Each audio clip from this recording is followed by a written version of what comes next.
Now, from that point, as I came back to City College, I was then finishing my freshman year, and things were relatively uneventful until, of course, 1939, when war broke out in Europe, and we were very much concerned that if war ever touched America, that my father would have to go into service, and we were concerned about that. And I remember hearing the broadcast of 1939 about the invasion of Poland and the British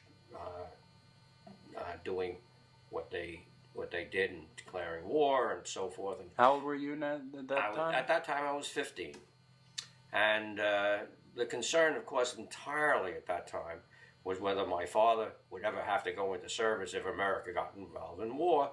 And I remember quite clearly that we thought that being an ocean away, we really didn't have any direct involvement. We might be the industrial machine for Britain and France.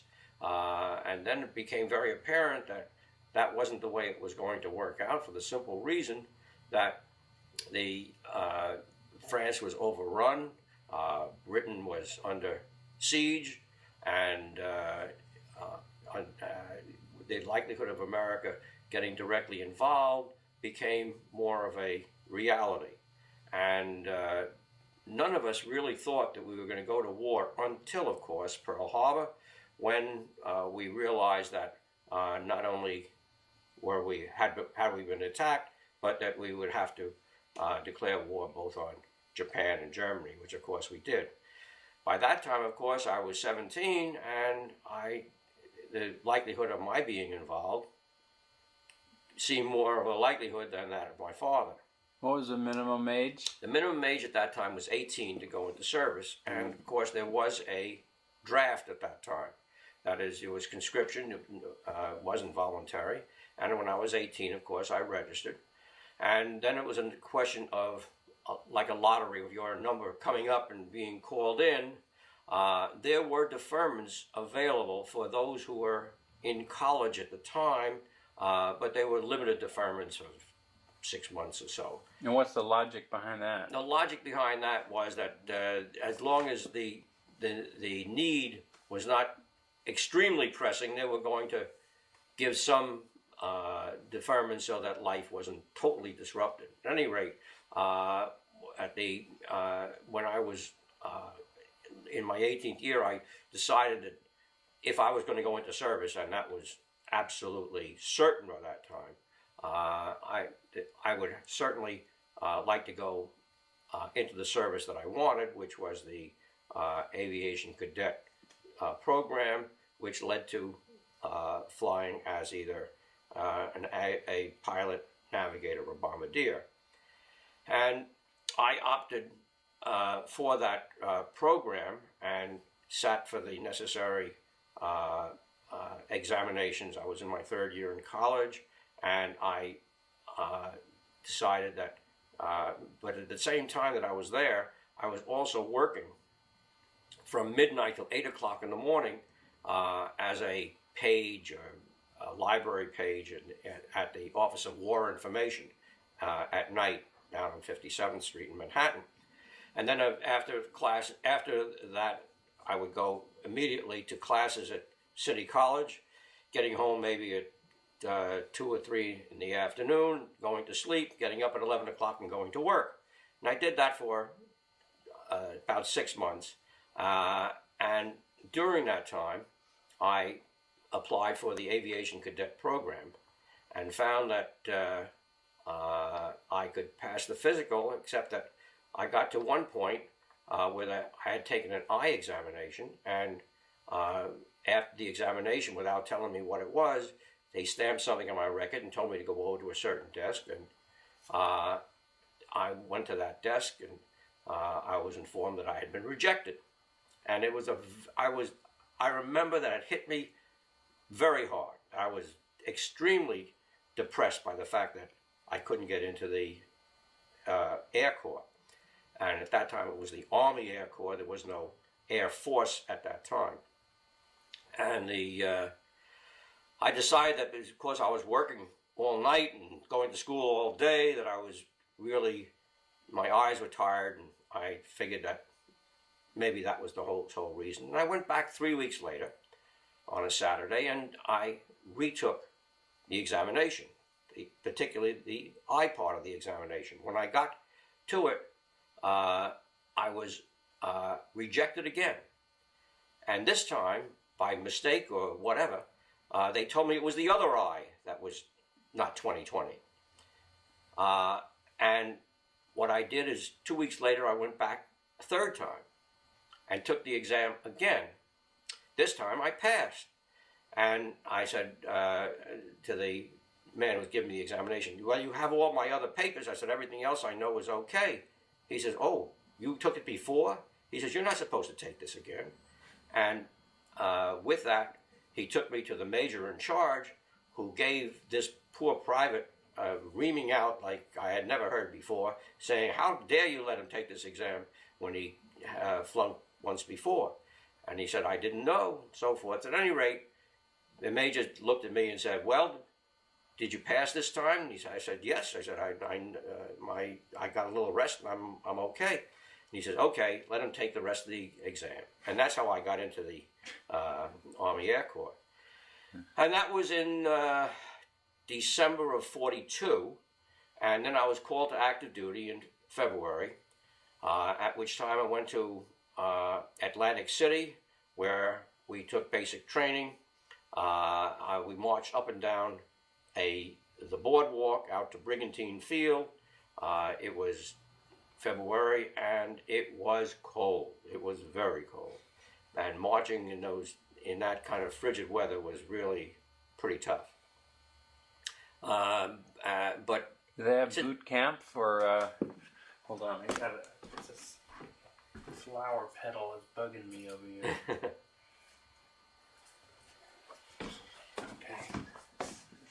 At any rate, I remember in Atlantic City, I had a buddy of mine who was always ill. He never could seem to take the physical punishment we were getting, and I tried to be pretty helpful to him, and we stayed friends for quite a while. At any rate, I finished that, and then was sent to Syracuse.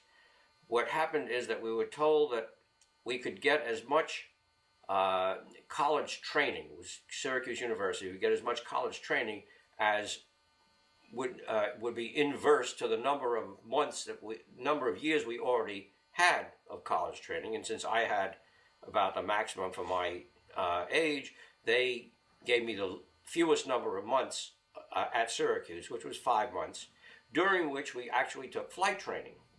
And I co-piloted a plane with instruction, and I was told after training that I was capable of soloing. We were not allowed to solo, but we were trained to get that far. And then I was sent to San Antonio. What sort of planes are these? These were Cessnas, these single-engine Cessna planes. And then we went. We were sent to a train trip to San Antonio, Texas, classification center, where we were classified. And what does they that asked mean? us. Well, we had to determine whether or not we would go into for pilot training, navigation training, or bombardiering. Those were the three options. I chose navigation because I was sure that I could master the navigation training and become a commissioned officer. Whereas if I took pilot training, I wasn't sure that I would not flunk out. And because of that, I took the navigation. Probably more competition in the pilot. I thought that was what I thought to be the case. At any rate, sometime after we had taken all our exams, they called those of us who had chosen navigation and bombardiering into a big room and said, you people have all chosen something other than pilot training. We need pilots. We don't need so many navigators and bombardiers. Obviously, they needed more pilots because every bomber had 2 pilots, and every fighter plane had just a pilot and nothing else. So they needed pilots. And when they called us into this room, they said, we need pilots. Now, you have an opportunity today to change your choice. You can change it to whatever, to pilot training, or you can stick with what you originally asked for. And the Army being very tricky, most of us, almost all of us, decided to stay with whatever we had chosen. The next morning, they posted on the bulletin board a list of those personnel who were GDO'd. I remember the initials to this day, ground duty only. They were grounded. They could not get any further flight training, and many of them ended up not only in the infantry, but I learned years later, a lot of them ended up in the Battle of the Bulge. So I was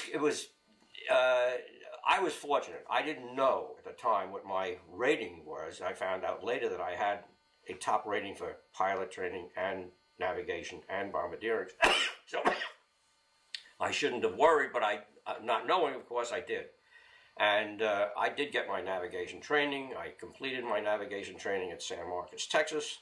And then I was put into an operational unit in Colorado Springs, Colorado, where I was put together with my bomb crew.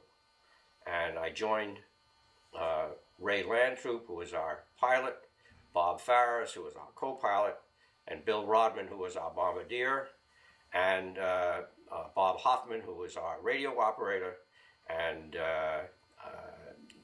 Paul Rebman, who was our crew chief, and 4 gunners. At any rate, that was our crew. That's a big team. That's like it's a crew of 10.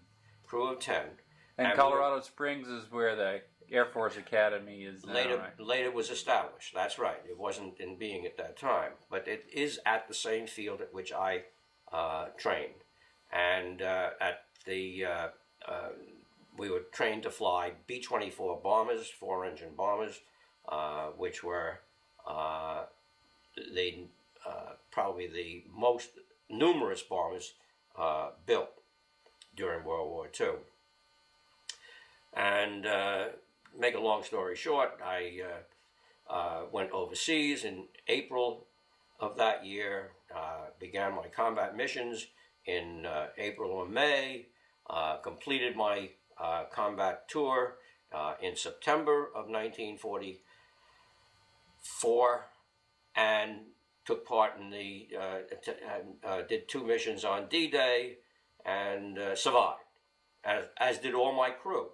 We were very fortunate. We got shot up pretty badly on our 27th mission. We had a little abort, and with that 27 missions. How many? Well, we did 30, but on my 27th, we got shot up pretty bad. We had engine damage coming over the Dutch coast, and we got hit pretty badly, and we had to feather an engine, and we had to turn back when we hit the German border.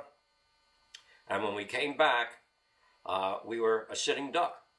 That is a plane that is out of formation by itself, obviously with damage, is a very easy prey for fighter planes. And we had 3 fighter planes coming that supported us after we turned back. 2 were P-51s and 1 was a P-47. And the 2 P-51s protected us up until we got back to the Dutch border, and then the P-51, the P-47 kept it with us until we got to the English Channel. And the name on that P-47 was Linda, and that's how Linda got her name. Really? She's named after a P-47 Thunderbolt that accompanied us from all the way to the English Channel when we were shot up. And we made an emergency landing near Dover, and then I completed my missions, and I went into what they call Air Transport Command. That is, I was a briefing officer, telling pilots and crews. Why don't we get you some water? became a briefing officer first in Prestwick, Scotland, was my first assignment.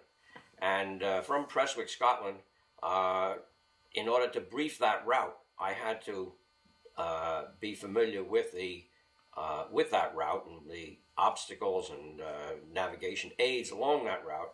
And that was immediately after I had finished combat. So I got myself assigned to go to Nova Scotia, taking a flight across the Atlantic to Nova Scotia so that I would be familiar with it. Well, of course, once I got to Nova Scotia, and I was only 6 hours flying time from New York, I was able to get a flight military flight to LaGuardia Airport in New York, and I was able to see my parents. My parents were able to see that I was all in one piece, that I had survived my combat, and I spent 10 great days with them, and then went back to Europe. And what I did is I flew from New York to the Azores, and from the Azores I got a flight directly into Paris. My orders didn't cover me to go to Paris, but we had just taken Paris, and I was very anxious to go there and see the city, which I did. And it was only a few weeks after we had taken Paris in 1944. And then when I got back to my base, I got reamed out thoroughly for the fact that I had overstayed my leave and that I had gone where I wasn't supposed to, and that was the end of it. There were no repercussions from that. From that post in Prestwick, Scotland, I was assigned to Valley, Wales. I was there a few months, and then in or about February of 1945, I was assigned to an air base in southern France, in Istres, near Marseille in France. From there, I was briefing the whole Mediterranean, and as such, I was able to get to Gibraltar, to Algiers, Oran, as far as Cairo and Tel Aviv. And unfortunately, in Cairo, I had eaten some salad that didn't agree with me. When I got to Tel Aviv, I was sick as could be, so I didn't see too much of that city. And finally, I got back to my base in Marseille. So, what do you do? What's this job? This briefing? As a briefing officer, I would familiarize crews with the navigational aids and as well as the geographical hazards along the way. There were certain airfields to be avoided. For instance, at that time, we were not allowed to fly in or over Spain, although we could go to Gibraltar. As the war progressed, things changed, but at that particular stage, we had to stay away from Spain. But of course, all of Italy had been liberated, or most of it at the time. In fact, I made a trip to Rome, and I was able to get some messages to people in France, to their families in Italy, where I was very well received because of the fact that communication was at a minimum, and a lot of disrupted families had no way of communicating. And while I was in Marseille, and the war in Europe came to an end, and I was able to get around all of Europe. And I took full advantage of that because the fact that I did have access to flights all over. I went to Munich. I went to, all around the Munich airfield, which had been largely destroyed. I got as far as Copenhagen. We had a lottery at the base which I happened to win for a trip to Capri, and I was really anxious to go to Capri, but my commanding officer said, "Don't take it. We'll go. We'll go elsewhere. We'll fly around." And that's when I went to Copenhagen, as a matter of fact. And it wasn't until many, many years later that I did get to Capri. I never got there during the war. And Where is Capri? I don't even know what it is. Capri is an island off Rome, off Naples actually, which is world famous as a resort, a site, place, very interesting island. At any rate, I was very friendly and very close to my commanding officer, Neil McKay, and we have remained friends to this day. In fact, he and the man who introduced me to Toby are probably the only two buddies I have from my Army days. And Neil McKay and his family have been very close to us ever since. They now live in Texas, Oklahoma rather, and I am still in touch with two other members of my bomb crew, Ray Lantroop, who is our pilot, who still flies his own plane, and Bob Hoffman, who lives in L.A. and whom I visited several years ago with Andrew and Toby. But Neil McKay was my commanding officer at this